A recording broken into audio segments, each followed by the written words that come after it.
Who was Benito Mussolini?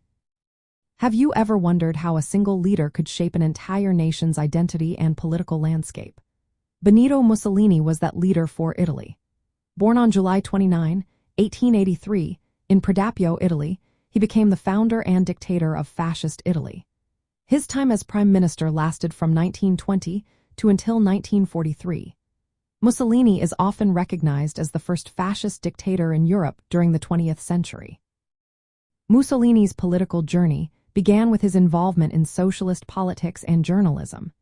He initially advocated for socialism but later rejected key socialist ideas like equality among people. Influenced by the philosopher Friedrich Nietzsche, he adopted beliefs that favored strong leadership and the idea of a superior individual.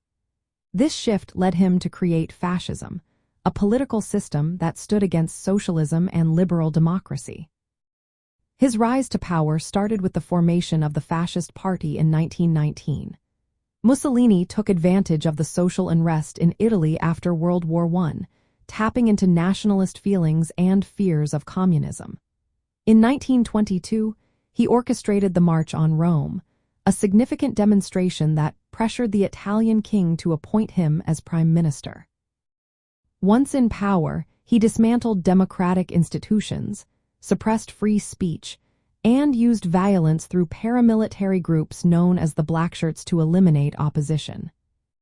From a social anthropology viewpoint, Mussolini's fascism represented a radical shift in political and social organization. His regime claimed to representing the entire nation, uniting various social groups under a nationalist ideology. He aimed to integrate different sectors of society, including businesses and the Catholic Church, into a corporatist state where the government controlled social and economic activities.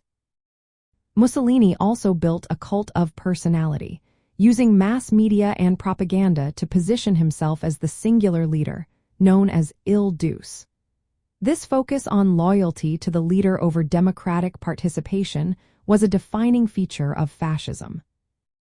His government implemented policies to create a unified national identity and mobilize the population for state goals, including military expansion. However, his leadership ultimately led Italy into disastrous military conflicts during World War II, ending with his execution in 1945. Anthropologically, Mussolini's fascism serves as an example of how political systems manipulate cultural symbols and social structures to establish authoritarian control. It also shows how ideologies can misuse concepts of race and nation to justify violence and repression. Mussolini's regime illustrates the intersection of political systems and social anthropology, highlighting how leaders can shape collective identities and societal norms.